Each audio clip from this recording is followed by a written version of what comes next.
and going much, much deeper into what we're doing. So if that's something that you're interested in doing, let me know. That's more of a one-on-one or with your church and a team from your church sort of thing. That's not a big group setting like this. So if we strike a nerve at some point in the next several months, please reach out. Please let me know. I'm happy to have further conversations with you. Andy, I think that was a great introduction, just running through the ACPs and the stats of where we are as a convention of churches. One of the questions you asked was about new churches, and new churches tend to grow. Why do they tend to grow? You said because they're oftentimes more relevant or culturally relevant, which is true. But they have vision. If you talk to a church planter, they have a vision. They know where they're headed, right? And one of the other stats that you gave was of the various attendance categories, 1 in 4 or 1 in 5 has dropped a category, and a lot of times you got most everybody in the room has been doing this long enough till we know we could name some of the indicators, some of the reasons those churches are struggling, right? And at the end of the day, a lot of it is lack of vision, right? So when we think about vision, somebody define vision. What are some ideas? What are some thoughts? What is vision? A long-term plan. Long-term plan. I like that. Purpose. Where we're going. Purpose. Where are we going? Here.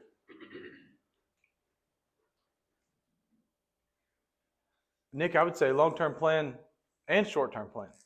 So one of the things we're going to do in about 3 months is think through long-term planning and short-term planning and how they correspond to one another. What I have found in church life is we often tend to get stuck with no vision. How many of y'all were here a couple of months ago when I had a session? Just a few. Okay. So what I'm going to do is give a brief introduction. For some of you, this will be a little bit of review. I'm just going to spend about 10 minutes on what I did a couple of months ago. Excuse me. When we talk about vision, you'll hear me make reference to a house often. Everything that we think of, we think in terms of a house. Again, just very quickly, our foundation on our house is the Scripture and prayer. I'm going to assume that with this group. Okay, I'm going to assume that I don't have to defend that. I don't have to argue that point, that everything that we do when we think about vision is built and based on the Word of Almighty God, right? Inerrant, infallible, authoritative, sufficient. I'm going to assume that we're talking about sound Baptist doctrine. Is that a safe assumption? We all in agreement there? Okay, I don't have to argue that, okay? I'm going to assume that when we talk about vision of your church, you're consulting the Lord on that and you're praying. Right? If you're looking for a 1, 2, 3 formula to, magic formula to help you have vision for your church, and you're not praying, I can't help you. I don't have anything to offer you but what the Holy Spirit of God has, right? So what I'm doing is giving tools. Consider this a toolbox. Over the next several months, I'm giving you a toolbox. There will be some of the tools that you're like, man, we've done that before. I know that. I didn't need that. That's fine. Next month, there's going to be a tool that you're like, man, that was awesome. We can use that. Some of them you're going to say, that has no impact in my church, and that's fine. Some of the tools that I'm going to give you, you're going to be, man, these are great. We should be doing this. I can implement this with my deacons or my committees or whoever needs that. But all these tools are built on the foundation of Scripture and prayer. You got to be praying about the vision of your church, right? You got to let the Lord direct that, and it has to be based on solid theology. Okay, good scripture, good doctrine from the scripture.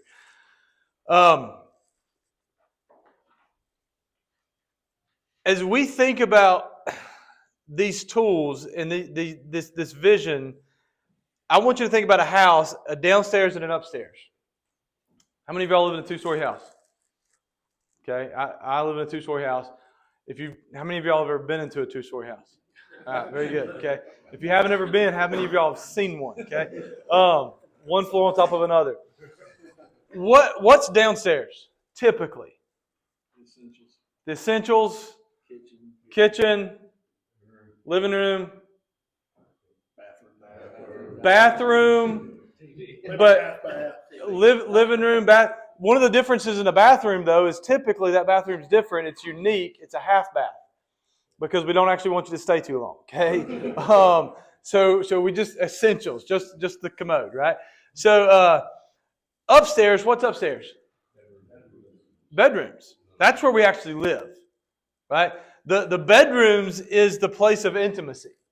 Okay, and I mean that in multiple ways. I mean that in my home, I have 6 kids. Typically, if there's discipline, that is that's not downstairs where guests are, right? That's not in that area. That's upstairs. That's an intimate thing. Okay, the bedroom is where that's where my wife and I kneel beside the bed and pray. Right? That's not a downstairs thing. That's a by the bed. That's an intimate thing.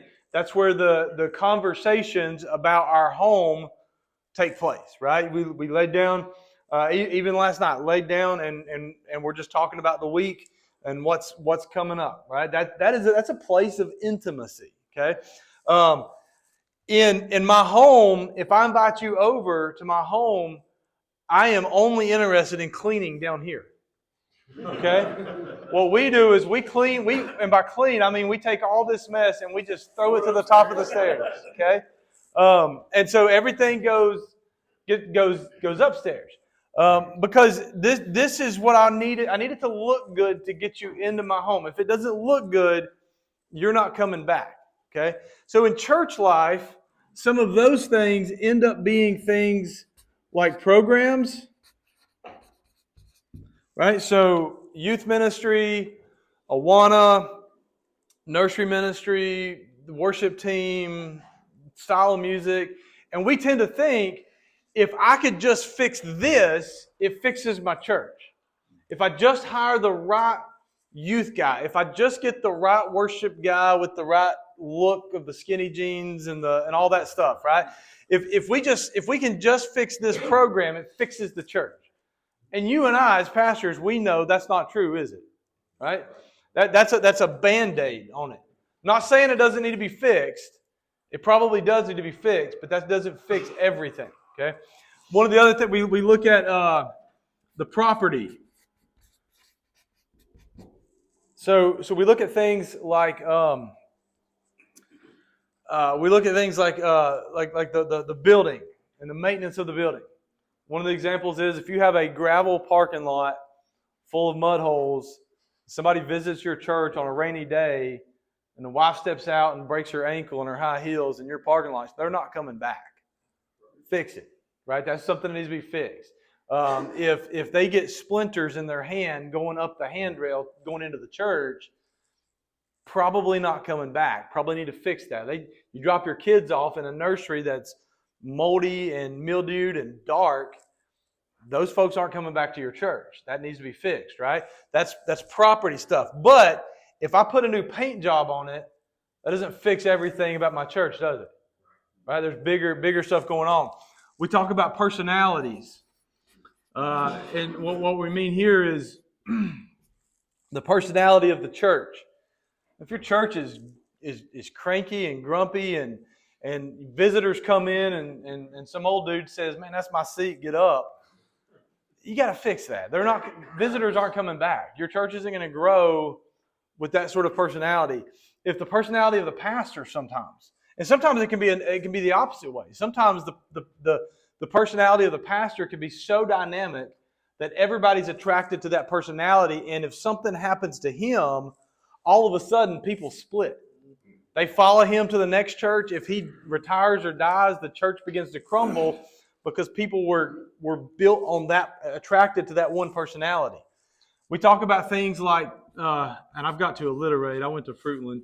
So pennies, right? Pennies. We talk about the finances of the church. If we just fix this, for me, my church, that's debt. We have debt. If we could just, and that's been a conversation for 20 years. If we could just get out of this, if we could fix this, then everything else gets fixed, right? Or if we had just enough money that we could build this facility, or we could hire this person, and it's a money thing, and we say if we could just clean that up, it fixes everything in the church. And again, as pastors, you guys know that's not the reality of the situation, right? So upstairs is the intimacy part, and again, I have 6 kids. We have 5 bedrooms upstairs, and so my wife and I, our room is right here, and at my house, where I am king of the castle, I call that headquarters. This is headquarters. This is where we run. This is where we make decisions, and we run the home from command posts right here, right? So, again, this is that place where we dream, we talk, we pray, we think. Stuff that doesn't happen down here. This is where we really, truly live at.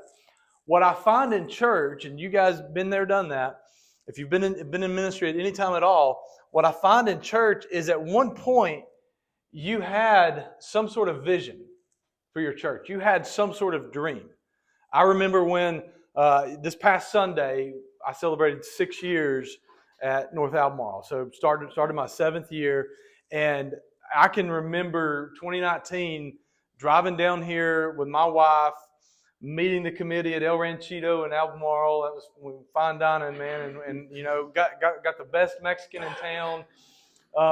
And we every time you celebrate another year, you think about that stuff. So we've been talking about that this year or this week, and I can remember us. We spent the night in a hotel, and then we drove home the next day. We toured the church, and we talked to the committee and all that stuff. I can remember driving home the next day saying, This might be something God could do there. I could see God doing this there. Right? What do we call that? Vision. What else do we call that? Potential. That's the word I'm looking for. Sorry. We say. Sorry, guys. We're still alliterating here. Okay. Right. So. But y'all said that about your church, right? I see potential, and most of us probably.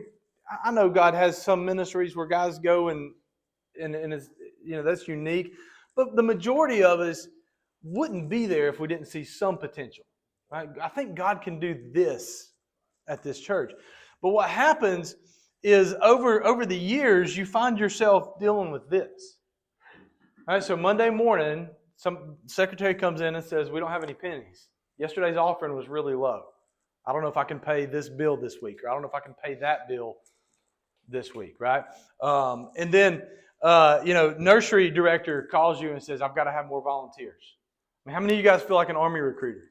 I'm constantly recruiting somebody for some ministry somewhere, and as soon as you get new volunteers, you need more volunteers. Somebody else has quit, and you got to fill that spot. Okay? There's a water leak. We don't know where it's at. We're going to have to dig up the courtyard this week, find the water leak. Okay? Anybody know how to turn the water off in your bathrooms at church because the toilets run? I do. I know exactly how to do all of that stuff. Okay. Monday through Thursday, I end up living here, and I never get to go up here, and I lose. I forget the potential. I lose that vision, that dream for the church. Does that make sense? Does that relate? That's where. So my goal, my aim is to give you some tools to think up here. Okay. Now, one more illustration, and I've just recently been thinking about this one. When my kids were little, I was doing a lot of this stuff. Just changing diapers, getting a little baby food jar, putting it out, warming it up, getting the bib thing and the high chair and feeding them. And it all felt very routine and very mundane. Okay? And I've recently entered a different stage of life, and my oldest one is driving now. She's a junior, and very recently, the other gender has come into play, and that's becoming an issue. Okay, and I told her a couple of weeks ago. I said, look, you graduate. She's straight A student at the early college, National Honor Society, all that stuff, model student. Okay. I said, and she's never had a boyfriend by design. And and I told her, I said, look, you got 18 months. I've got to get you out of here with those straight A's, with those grades, etc. 18 months. I ain't let anybody interrupt that, especially that dude. Okay. And so, very nice, gracious conversation, and she gets it. But my point is I'm looking with vision with her now. There's a direct, I'm not just changing diapers anymore. We're going somewhere with her. There's a plan for her life. I don't have it all completely laid out, but there's some sort of plan for her life. Okay? Imagine with me. Let me switch markers for you there. Get the erasable one for the board over here. Imagine with me a mountain scene.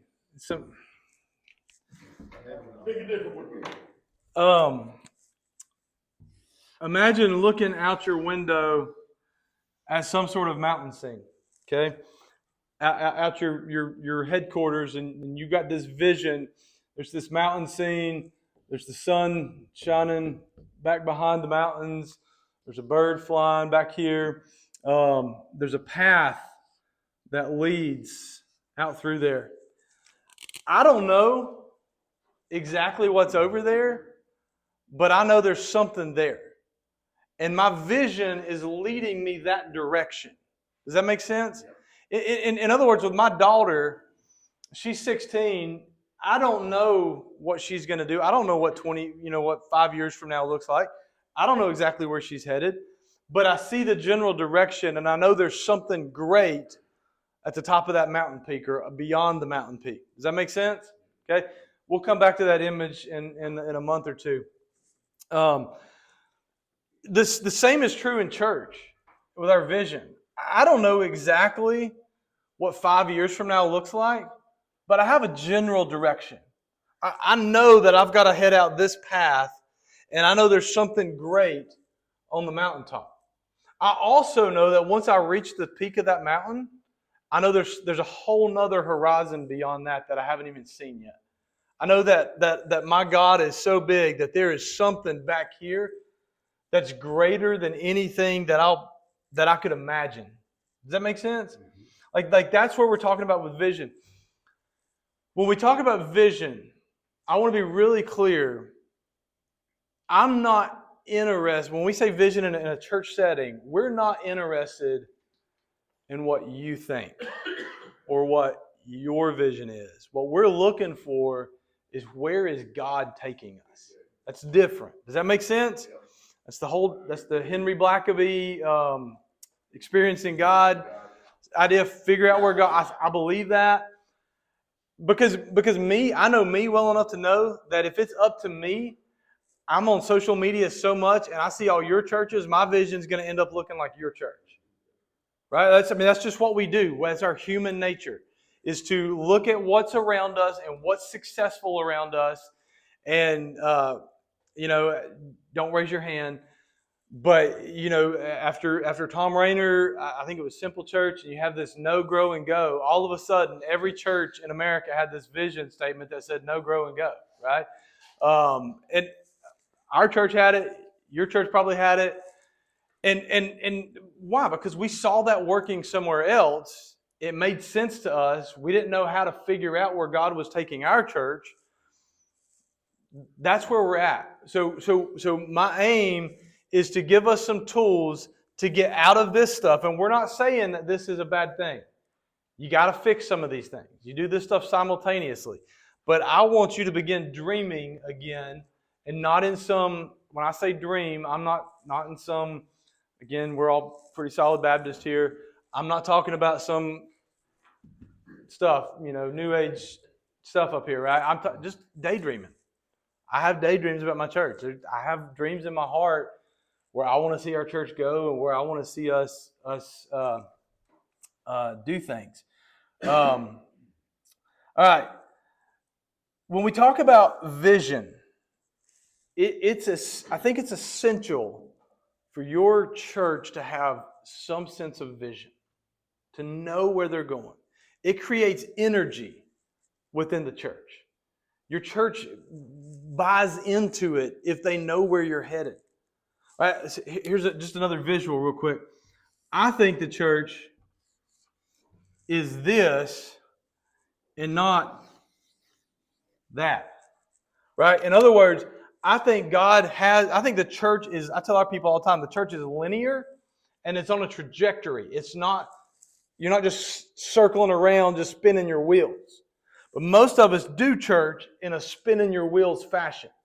I wake up on Sunday morning, I go to church, I open my Bible, I hear the message, I shove the bulletin inside the Bible, I'll get it back out next Sunday. And that's what our church people do, right? But I think I'm not here to pastor that. I don't want to pastor that. That's boring to me, right? I came to our church to pastor our church because I saw God taking our church somewhere, and I want to be by God's grace, I want to be and I get to be the shepherd that leads the sheep to those greener pastures wherever they may be. Does that make sense?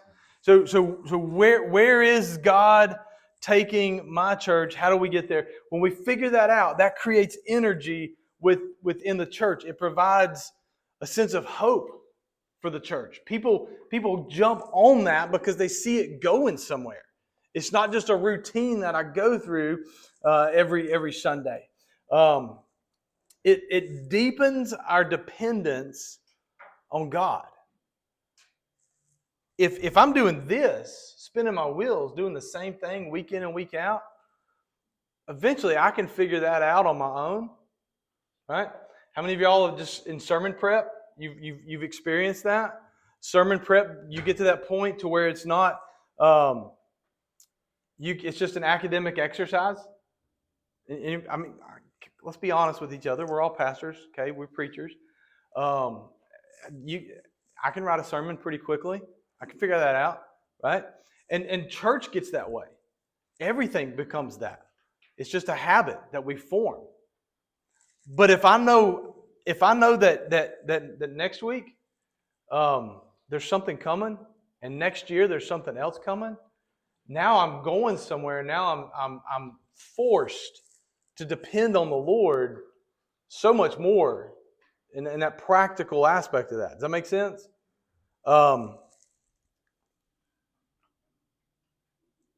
Yeah. It gives meaning, vision gives meaning to the mundane. The mundane things that we do week in and week out, that we have to do, having vision for your church gives meaning to that. Think about your nursery workers that come in and week out changing diapers. Ain't nobody wants to do that, right? That can be very mundane.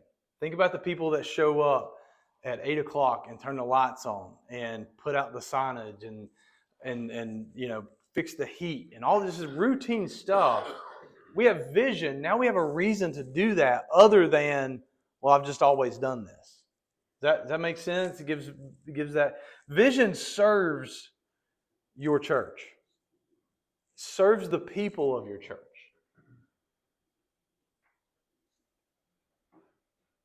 We attach ourselves, our humanity, we attach ourselves to people that know where they're going. I want a leader that has a vision for the future. We're not gonna get political. I don't care where you land right there. But truth is, you attach yourself to somebody that has some sort of vision, maybe different than the vision that I have or whatnot, or your neighbor has, but we want a leader that can communicate, that can give us something to hold on to, give us direction. Vision's not just for you. It's for everybody in the church. Everybody needs to know the vision of the church. Everybody needs to know where we're headed. If I'm on a sports team, I want to know that we're going to the Super Bowl. I want to know that we're playing in a championship. That's the vision of the team, to do this. I want to go. If the coach ain't sharing that vision with me, I'm not gonna play for him. I'm not gonna be as hard working for him. But if he says, "Hey, we're going to the Super Bowl this year, and you guys are the guy. This is the team that's going to take us," I'll buy into that. I'll show up and work harder on practices and whatnot, right? Now, I do think, shepherding wise, you're the vision caster. You're the shepherd of the church, right? I think you can use a team of people at your church to help you figure out what that vision is. But at the end of the day, God's called you to lead the church. Not some book, not some resource, not some tool, not some professor, not somebody else's sermon, whatever. God's called you to lead the church. You got to be in tune with the Word and prayer in order to do that. And I think too, lastly on vision, for the moment, vision is ongoing. Vision is continuing. The further I get down this path, if this is a year from now, and this is 3 years from now, and this is 5 years from now, the further I get, one of the really cool things about God is there's always something else. You know? I mean, you ever been out in the ocean and you're driving the boat and you're going and you're like, man, this looks the same and the same and the same. It never ends. Right? Like, I mean, eventually, hey, there's friends, you know? It's just never ending, because with God, that's how expansive and how big He is. And whatever vision God's given you for your local church, once you get here, there's a whole other world out there. It's an ongoing sort of thing. And with that, it can bend, it can flex a little bit, right? If I have a vision for my church and, in the next 5 years I see us doing this, the closer I get to that, then the more detailed, the more that begins to change. I begin to pick up little nuances, little details, When we drive, we're from the mountains, so when we drive home, we get about to Morganton or somewhere on I-40, we begin to see mountains. And it's really, really cool because they're blue. The closer I get to them, the more I realize they're not actually blue, right? Like, there are no blue trees anywhere on the Blue Ridge Parkway. It's amazing, because I see the vision and it leads me that direction, but the closer I get to it, the clearer the picture becomes. Does that make sense? All right, so let me give you a way to think. I'm gonna give you some homework, something to think about as you leave out. So one of the tools that we use, we want you to think about the life of your church, right? So there's a piece of paper in there in the pack that I gave you. By the way, the one on top is pretty much what we're going to work through over the next several months.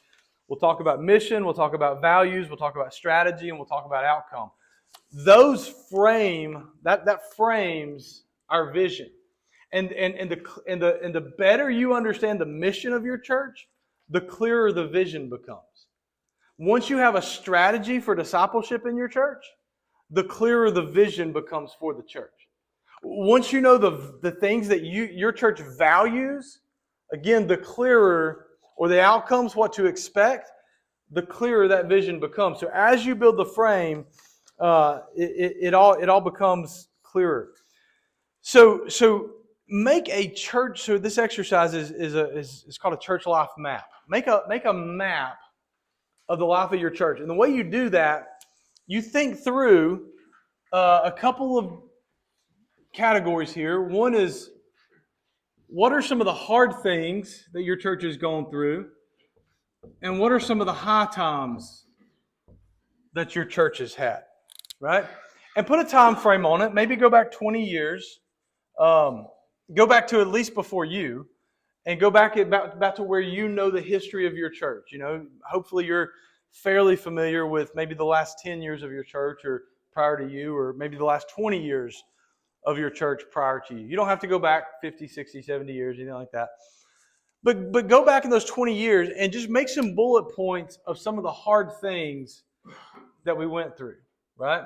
So low-hanging fruit right here, 2020. That was pretty tough for most churches. Agreed? Right? COVID, the pandemic, that whole deal. How do we navigate that? That was a hard time in most of our churches. Okay. What else? I'm gonna make some stuff up. Okay. This is ABC First Baptist Church, right? Huh? Change of pastor. So you came to the church, let's make it up, let's say 2016. You began the church, pastor left suddenly, right? Very abruptly. Maybe there was a good reason. Maybe there was a moral failure or something to that effect. That was hard on the church. But then, a high time was in 2017. You came. You started a new pastor, a new ministry there. Does that make sense? Right? What else? Church discipline. Man, that's a good one. So we're going to make stuff up again. 2021, there was a discipline situation. Man, that's hard on a church. Hard thing to walk through. Again, making stuff up. Let's say 2012, 75 people left. I don't know why, but for some reason they all got mad and they left. Right? Man, yeah. Speaking of people getting mad, there was a building project. Whatever, we'll put that 2011. That's why 75 people left, because we had a building project. Okay?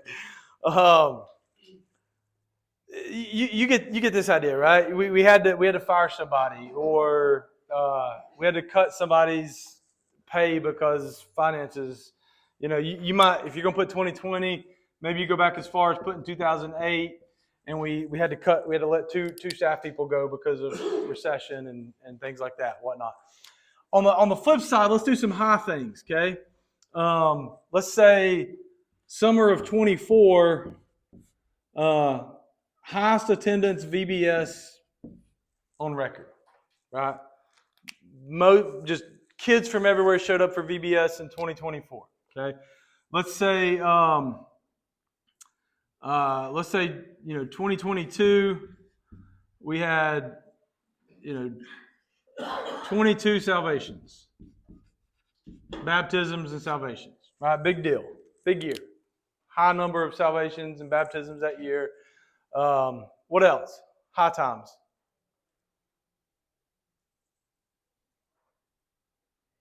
We're not. The completion of the building project should be. Yeah, it can go on both sides. Building project, 2011, and let's say I like that. Let's just go 2021. 10 years, you paid the debt off.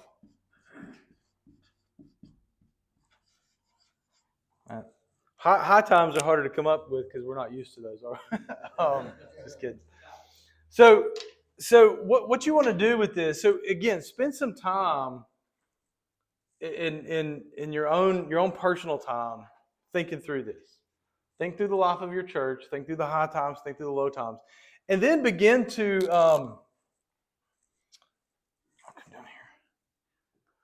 draw some sort of a map.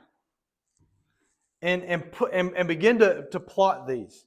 So, we got 08 was a hard time. We've got 2011 was a hard time, but was also a high time, right? The building project kind of was some good. We wanted to do that. It was good, but it was also caused a little bit of heartache in the church as well. 2012 was a high time, was a low time. And you begin to track that out. And what you want to do is begin to see some of these high times that, because let's be honest, you preach best sermon you think you've ever preached, and you have 15 people at the door just like patting you on the back. Man, Ron, I've heard you preach for 8 years. That's the best sermon I ever heard you preach. I mean, it feels good, right? And then how many people does it take to completely undo all of that, right? One person comes out the door and says, Pastor, it's 12:02. Okay. Everybody else thought that was the best sermon they've ever heard, and you're upset because I'm 2 minutes longer than I normally am. No joke. I got a text message one Sunday at 12 p.m. on the dot from a nursery worker that said, it's 12 p.m. Like I'm clueless, okay? And look, God could be saving people. And that one person is all I think about the rest of the day. Y'all been there, done that? That's the power of that negative impact, okay?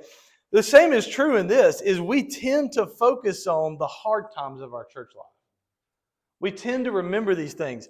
These things were easier to come up with than these things were, okay? And if you will, my challenge to you is spend some time privately in prayer with the Lord, thinking through the high times and the hard times of your church life. Begin to map those out, and if you guys know what a trajectory line is, what you hopefully want to see is some sort of, we're looking for a trajectory. Where's God taking our church? Right? If we look back for the last 20 years and it looks more like this, the vision is a little bleak, right? But if we look back and we can see the high times and we can put a trajectory on there, either way it is, and you can't lie about it, it is what it is, right? But either way it is, the goal is to say, okay, Lord, where are you taking us? Where is that line actually headed to? Does that make sense? Okay. Let's see. Questions. Let me just stop for questions for a second. Questions, comments?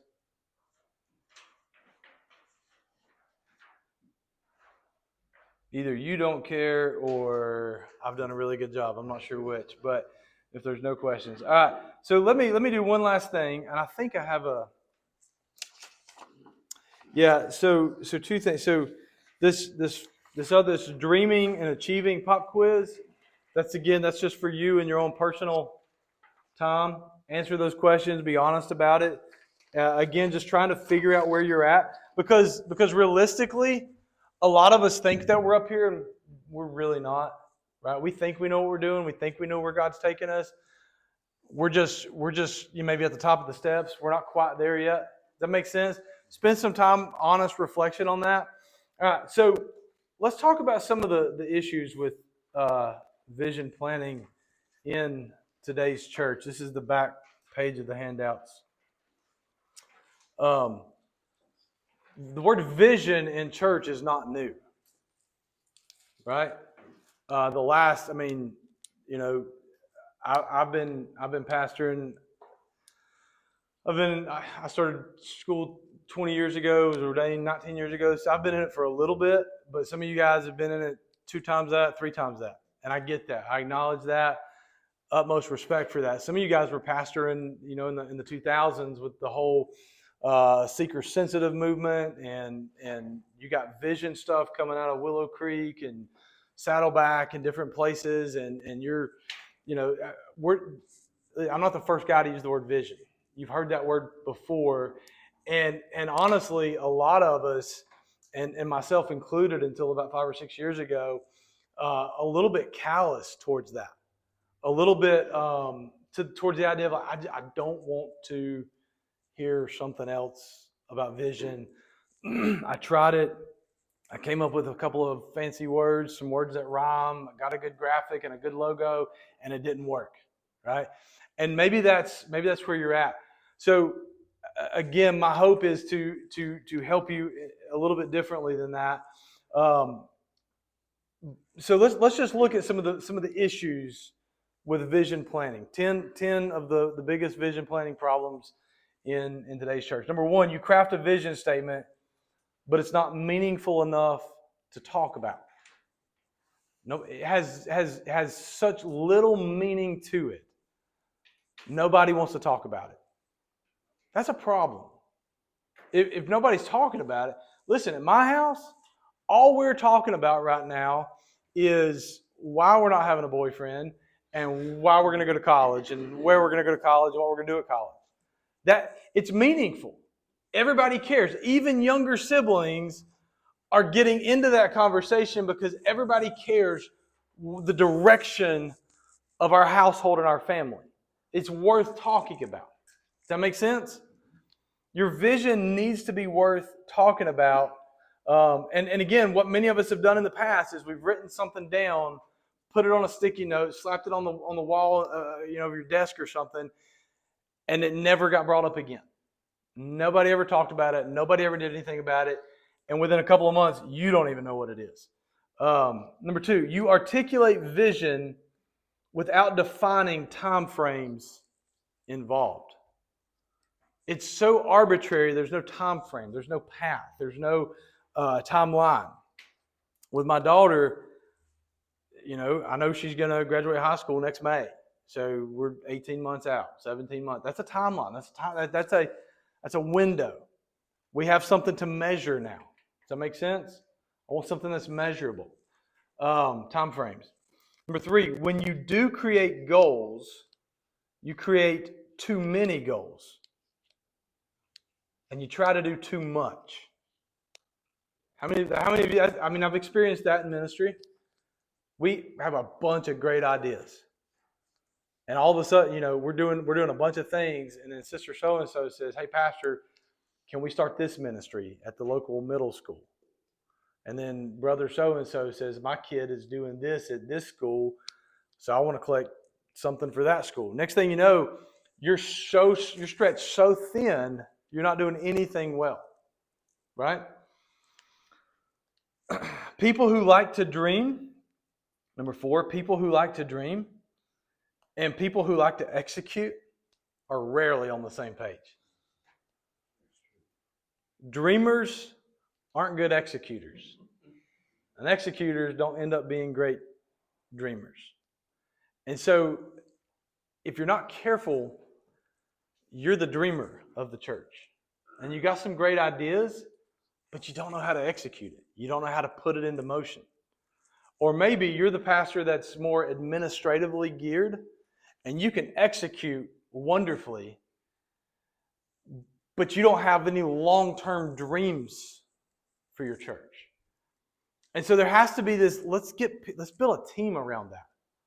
Put some people around you, figure out your weaknesses, and then find somebody in the church, and maybe you can't hire staff, but there's a godly dude in your church that's really good at this, that you can begin to share with and connect with and build that relationships with, that can complement or supplement where you're weak at in those areas. Number 5. This is all too often. I told you earlier, vision is for everyone in the church. People don't see vision as pertinent for their ministry area. The vision of the church has to permeate, has to trickle down to every ministry in the church. And the last thing you want is a booming youth group and a dying nursery. Right? Because your youth group's booming right now because they got the vision of the church. But you neglected the nursery ministry. And it's just dying. They have no vision. They think all they're doing is babysitting and changing diapers. There's no vision in that. That's just mundane, routine necessity. And so my job as lead shepherd, as pastor of our church, is to help our folks figure out how does nursery ministry fit into the vision of our church? Where does the 18-month-old fit into the long-term vision of my church? If the student ministry and kids ministry and nursery ministries, vision-wise, aren't connected, that's not a good sign for your church. I mean, your student pastor ought to realize that, in 10 years, these are the kids that are now in the student ministry, right? Does that make sense? Your people have to see it pertinent to their ministry area. Number 6, the planning tool is so complicated that few people want to revisit it. Now, I'll give you some complicated planning tools. You don't have to share them all with your people. But what you do share shouldn't be so complicated that people are afraid of it or intimidated by it. Don't give them a booklet. I got a vision for the church. Here's a 78-paged published booklet, right? It's going to take you 4 weeks to read through the vision of the church. That's intimidating. People aren't going to come back to that. They're going to shy away from that. Number 7, the vision rarely creates an exciting organizational focus. Now, this is where this is so important, guys. If you don't know me, I'm 100% right here, okay? I stand on this. The last 2 Sundays I've been in Hebrews chapter 2 preaching don't drift, okay? Be sound and solid right here on the Word. But the reality is your vision ought to be exciting for your church. And again, I stress that because I'm not using this in a pragmatic way, just come up with some fluff, cotton candy to throw out to everybody. That's not what I'm talking about.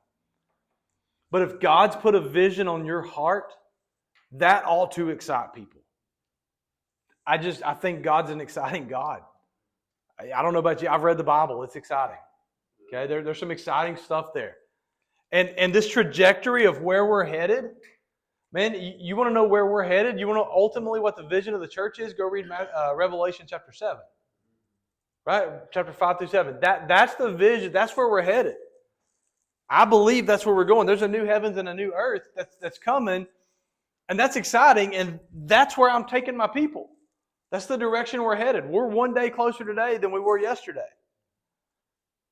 And that ought to, where I'm from, they say if that don't light you fire, then your wood's wet.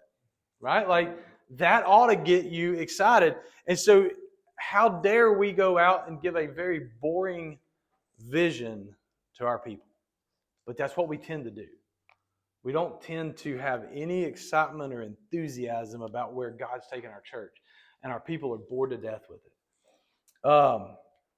Number 8, the plan is too rigid and can't account for changes in the ministry environment.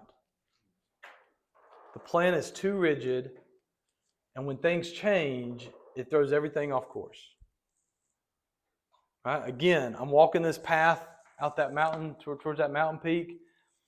Man, if there's a tree down, guess what? I know how to detour around that. I'm okay with it. There are some ministry leaders that if there is a tree down, they stop, they sit down and pitch a fit and pout, and eventually turn around and head back to the house. That doesn't work. If a tree falls, you got to adapt. You got to change. You got to move. If a key ministry partner in your church up and takes a job across the country, you got to adapt.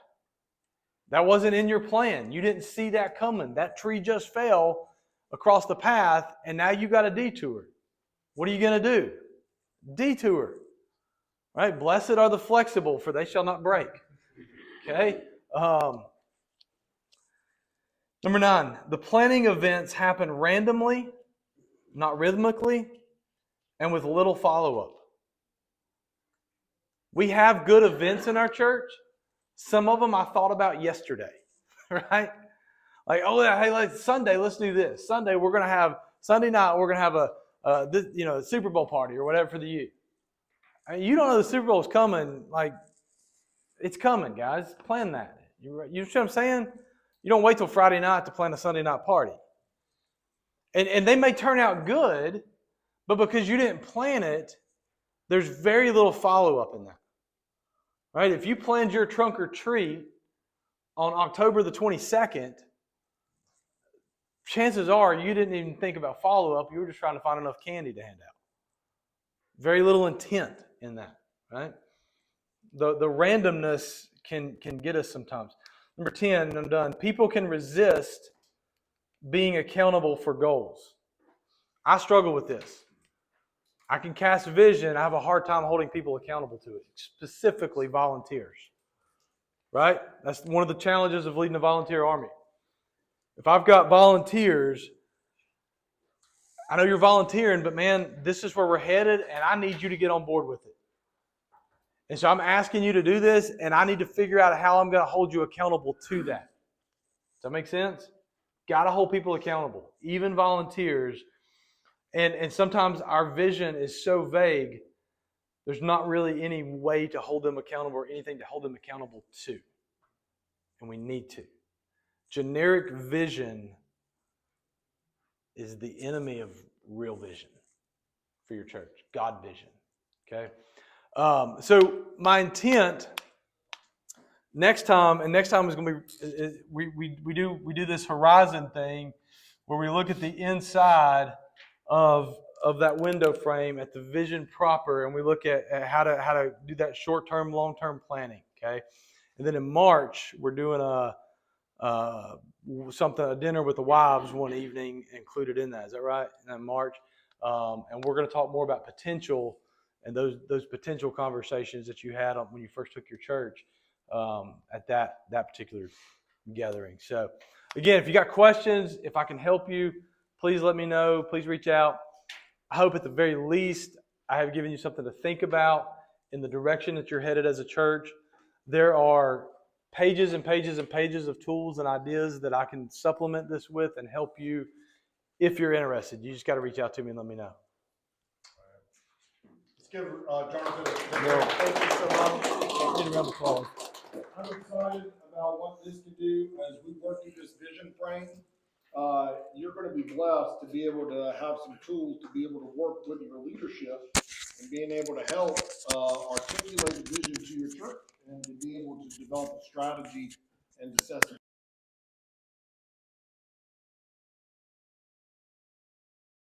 some great things that will take place. So just encourage you, invite others.